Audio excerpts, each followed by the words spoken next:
flowing in their veins. Mackey and Judd on Score North and ScoreNorth.com. Cousin, and Kirk Cousins is going to be the NFL MVP. And you're damn right I got this jersey tucked in, just like he would, with a fanny pack, with snacks and maps and an MVP trophy. Are you ready for this? That is your most valuable player of the year. When SPF meets MVP, Kirk Cousins is going to take this thing. He has the weapons. He has the experience. He has the new coach who's going to unlock the entire thing. And for those of you who are saying, he can't win in the playoffs, he can't win the big games, it's a regular season award anyway, so I got a backup plan. Kirk Cousins with the tucked-in jersey, Skull Vikes. Kirk, I love you. I see you. Blast the Creed and drive the minivan. We're winning the MVP. That's my call. That's my call. You like that? You like that? Blast the Creed, everyone. I've been blasting Creed all morning since I saw that clip on Good Morning Football today. I don't know about you guys. Judd, you're muted. Good start for Judd here. Off to a great start. How'd I get muted? How did that happen? You muted yourself because you were rifling your paper 5 seconds before you started recording. I was going through my newspaper. Went down to the gas station, bought a paper. Nothing wrong with that. Why don't you get the paper? You don't get the paper delivered anymore?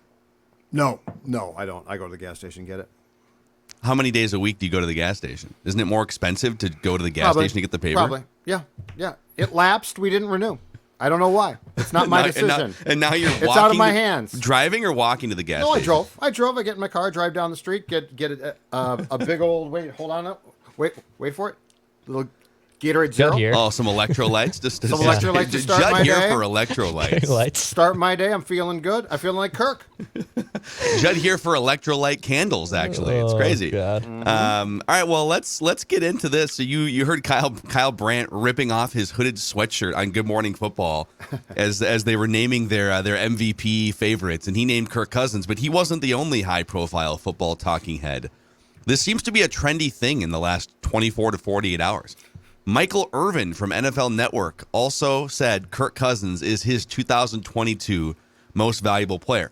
Now, the sportsbooks have Kirk as a 50-1, like give or take, but most sportsbooks have him as like a 50-1 shot right now, which ranks about 17th, which makes sense that if he's the 13th to 15th best quarterback, and then you throw in like a couple non-quarterbacks, a Jonathan Taylor, or maybe a Cooper Kupp or something, that he'd be 17th. But what do you guys make of this late steam right before on the eve of the regular season, basically?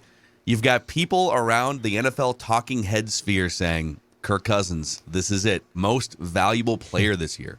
I absolutely love this. I think it's fantastic, and I think it's deserved, and here's why. I think what people are doing, rightfully so, is putting together the pieces of the puzzle that everything is set up for Kirk to succeed. He has an offense now that's basically designed for him. He has a head coach who likes him and talks to him. Imagine that. Gasp. And he has skilled position guys who are outstanding. I mean, Justin Jefferson is not blowing smoke when he says, by the end of the season, I want to be considered the best receiver in this league. And so I love this. And if you go back to last year, before it started, we said this. We said there are no excuses, which meant it's go time, right? And the Vikings failed miserably. And the GM lost his job. The coach did. Really, the third person of that trinity was Kirk. And I think that there were circumstances that certainly the Cousins apologists said, well, I mean, how's Kirk supposed to succeed with the offensive line? And the defense was bad. And some of these things were true. But if you look at this now, it's go time. It's go time for Kirk. So I love the inherent pressure here of you're never going to be put in a position to succeed like you are right now. So it's somewhat comical. Like Brandt had fun with what he was saying, but I also think that there is some truth behind the expectation, and I think that's fantastic. The stock is clearly rising for a lot of the Vikings as we get closer to week one here. I mean, if you look at just how Kyle Brandt and Michael Irvin are talking about Kirk Cousins being an MVP candidate, you even have like on FanDuel, the Vikings are now 9.5 for their over-under win total. The Packers are 10.5. So basically now sportsbooks are saying the Packers are only about a game better than the Vikings when it's all said and done for 2022. There's something in the air that is brewing, like not just at Vegas side, but the talking heads and national heads side. Good Morning Football panel, 3 of the 4 I think everyone but Peter Schrager picked the Vikings to win the North. So I don't know if it was just letting things play out a little bit more and then kind of seeing also the Packers not having enough wide receivers. But now all of a sudden the Vikings stock has seemed to like risen, not overnight, but especially over the last week as we get closer to the start of the football season. Yeah, there's a lot. You bring up the sports books for the win. I think you said FanDuel has them at like, what, 9.5? 9.5 on FanDuel. So I just pulled up Action Network, which lists a bunch of sports books, a lot of the online sports books. There's Caesars in here, Bet365. And a few months ago, you saw a lot of 8.5s, 9s. And now you're seeing, so PointsBet has the Vikings at 9.5 over under. Bet365 has not released their last round here. Caesars has them at 9, DraftKings 9.5, FanDuel 9.5. Bet Rivers is the lowest at 8.5. But you went from seeing a lot of 8.5s and maybe a 9 to now you're seeing a lot of 9.5s and 9s. And maybe so they've kind of over the last, basically during the off-season workouts, and even though they went 0-3 in the preseason, they didn't play their starters. Over the last 3 months or 4 months since the draft, all of the talk about culture and Kevin O'Connell and breath of fresh air and then the negative articles about Mike Zimmer, I think they haven't played a game, and yet the perception is, the Vikings are getting better this offseason just based on vibes, right? And maybe modern offensive system. Yep. So it is, I agree that the stock is rising for Cousins and the stock is rising for the Vikings. And we'll kind of start to find out here against the Packers and the Eagles, two very formidable opponents. By the way, cheap plug, Alex Boone made his return to Purple Daily. We launched a weekly spinoff show called Trenches with Boone, and you can find just an hour of classic Alex Boone, and he gave all sorts of behind-the-scenes anecdotes about Kevin O'Connell, Mike Zimmer, and what the Vikings might be in store for this year. So, how many bleeps for Alex Boone in your hour episode yesterday? 0. What? I would have put speaking of bleeps. over-unders, I would have put that over-under at least 0.5. Give me at least one bleep from Boone. I know. I gave him the reminder that we always give him before the show, which is, hey, you can make our life easier in post-production if you just don't swear. It's probably because I wasn't on it. I think he likes to mess with you because he sees you like throw your arms up and then like track mark. Oh, gosh. He did load up a couple like where he got a quarter of the word out and then he stopped. So I was proud of him. Yeah. People might be like, wow, you can swear on podcasts. We can, but some of our stuff makes it to the radio and you can't swear on the radio, and our company likes us to just keep everything sort of FCC regulated. So if you were waiting for 6 F-bombs from Boone, you're going to be disappointed. Yes. I do think the pressure being applied here, though, is fair based on this. This team, upper echelon guys, brought back a lot of guys. And I think there's, as the sports books probably and certainly the pundits start to break down what the Vikings are going into the season with, I think when you look at this team, like you do say, if Zimmer indeed was the big bad boogeyman here, like this team brought back a ton of guys who are talented. So I love this. I love the fact now that the Vikings basically said it's the coach's fault. And if we replace the coach, it's going to be fine and will actually be good. I love the fact now that the expectation is exactly that. And I mean, this is where we're going to find out, I think beyond a shadow of a doubt, where the Cousins Crusaders and the rest of us are going to come together in a moment of kumbaya. This is the season. Like, this is going to tell us. Unless everyone gets hurt, this is going to be the definitive, okay, you know what? He's damn good and can win. And I also felt, here's something else I don't like. The one thing I don't get about football, and I get way more in baseball, is I get frustrated with the bailout, and I was talking to Chip about this as well on Purple Access. The bailout of, quarterback wins mean nothing. Pitcher wins, I get. It's a different pitcher. The circumstances, I mean, baseball's a different sport. I can go way more down that path. But the quarterback wins. So you're telling me a guy who starts every single game is just absolved? Like, that to me, I get there are circumstances. The defense stunk last year, so I understand that. But to just absolve a quarterback and say the wins mean nothing, and then try to, equate it to baseball pitcher wins, I think is ridiculous. Yeah, I think people take it way too far on both ends, that you can't pin everything on a quarterback, and I think that's the issue that the anti-QB wins crowd has. But they almost go too far and say football is a team sport, and you can't put a roster of 53 guys in a team result, you can't put that on one player. Well, okay. So first of all, that is the most influential player. And if we've been talking about Vegas lines here, the only players really that drastically move Vegas win totals and point spreads on a weekly basis are quarterbacks. There's a reason why the Packers lose Devontae Adams and are still like the third favorite to win the Super Bowl in a lot of sports books. Well, they're going to be 3 wins worse because they lost Devontae Adams. Well, there's a lot of smart people that would tell you that the only real significant blow to that team would be Aaron Rodgers, unless you start to erode like 5 or 6 pieces and it adds up. They're going to be worse without Devontae Adams, but the quarterback is the most influential player. And I think if you look to, we've done this exercise. If you just look, once you get to like 100, 150 starts in the NFL, the best quarterbacks have records or team records that are way above 500. We're talking like 50, 60, sometimes 100 games over 500 if you look at a Tom Brady and some players who play, over the course of 15 years. And that actually brings me to, I was curious, what does an NFL MVP quarterback look like the last 10 years? What does your statistical and team success profile have to look like? And so I went and dug up the last 10 quarterbacks to win MVP. And what I did was I just took their yardage, just their back of the football card stats. So forget about analytics for a second.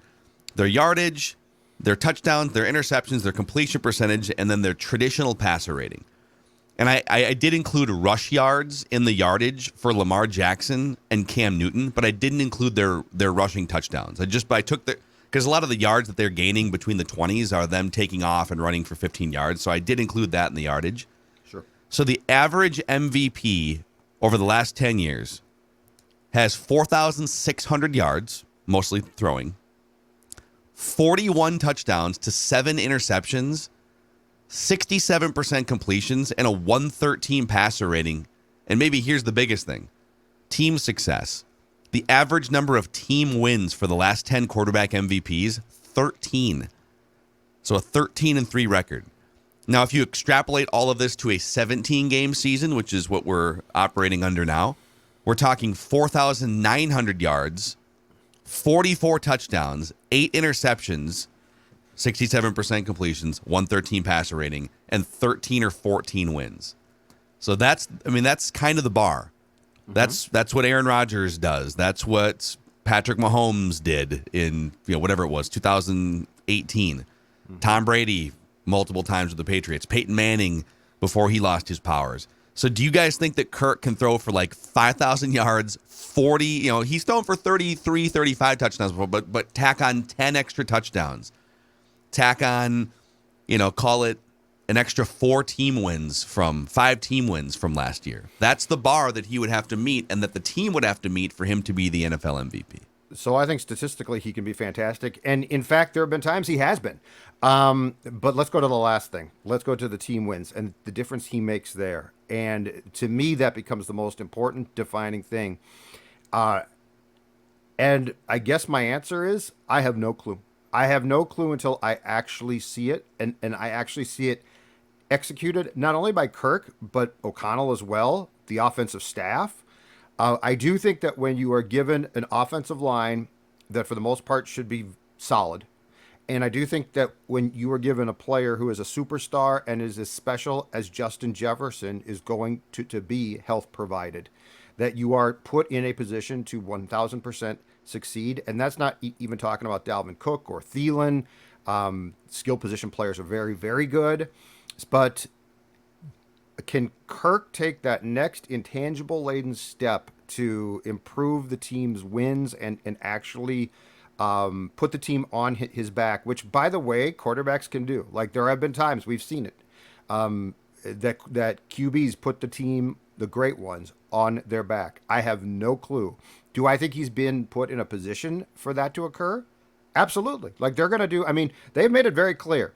They have done everything they can. They are bending over backwards to make him as successful as possible. Zimmer's gone. O'Connell's there. O'Connell is, I think if Kirk says jump, O'Connell jumps right now. And I don't mean that in a destructive or bad way. But I don't know the answer because, quite frankly, in Kirk's career, other than a few games here and there, Philadelphia game in 2018, Saints playoff game in 2019. I have never really seen Kirk put this team on his back. And I think the worst part is I've always seen him be comfortable for the most part with not doing that, and that becomes my question. Because it takes a special person. It takes a special person. And just to be clear here too, Phil, you documented, and you're exactly right, what it takes to be an MVP in the regular season. We're not even talking about the playoffs. Where right. There's actually a lot of playoff failures in this group. Aaron Rodgers, the last three years. I'm sorry, but when you are 13-3 for 3 consecutive years and come up short every year, like I don't expect you to go to 3 consecutive Super Bowls, but I mean we are talking about the regular season. The playoffs to me is a different story, more pressure, and you're right. There are in the list that you just went through, there are some epic failures from quarterbacks who we've considered to have had great seasons. Yeah, Rodgers, I'm trying to look at you. So they won the Super Bowl, I think, in one of his non-MVP years. Because the year that they went 15-1 and he won his first MVP, which, by the way, I'm pretty sure he missed a game that year and still threw for 4,600 yards, 45 touchdowns.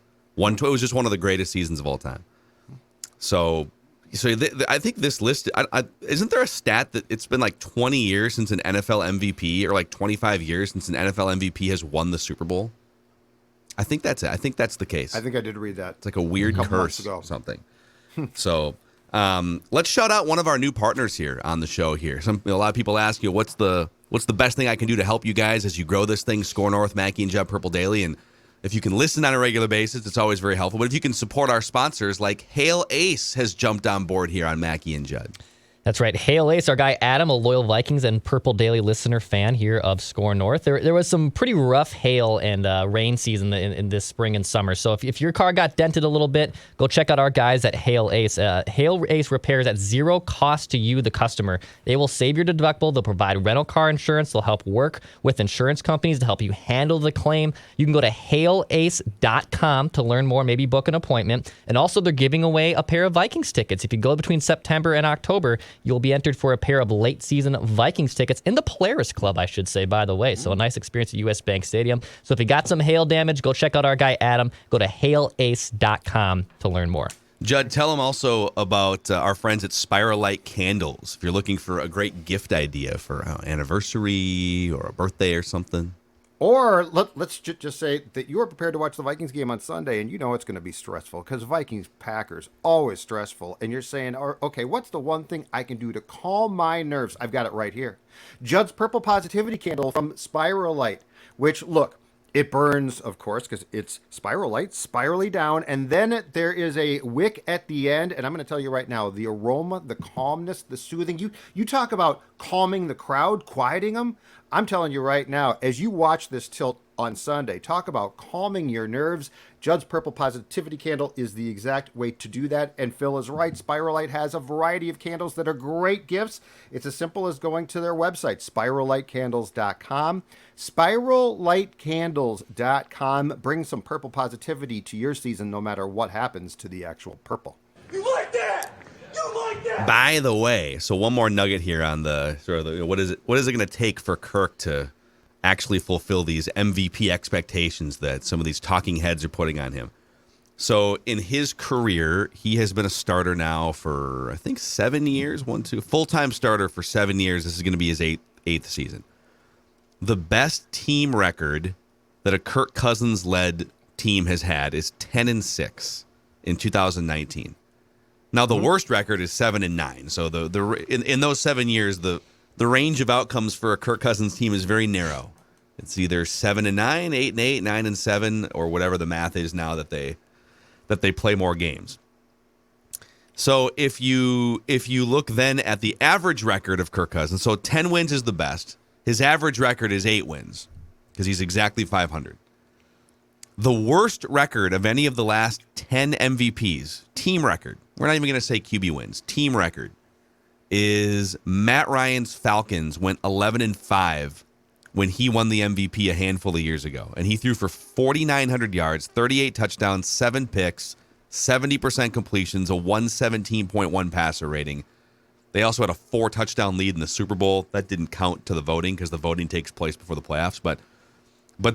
So he'd have to get to a level, the bottom level of an MVP the last 10 years is 11 team wins and then crazy individual statistics. So just to reach that, the average number of wins is 13. So, I mean, the team and he would have to go to lengths that we have not seen. And he has been a good statistical quarterback, but this would be a totally new level even for him.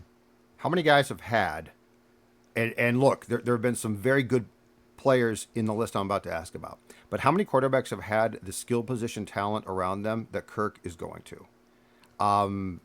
When you throw in Dalvin Cook, Jefferson is elite. He is a superstar. Thielen is damn good.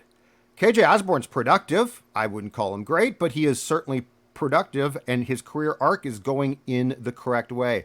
That's where I think this becomes a very intriguing discussion, is you're about to unleash Kirk with skill position guys who just as a group might be as good as a group as any MVP QB has had in recent history. Yeah, well, Rodgers had Devontae Adams, but I think depth-wise, the Vikings have had a better receiving group the last 2 years. Maybe Devontae Adams is the number one, but Jefferson's the number two.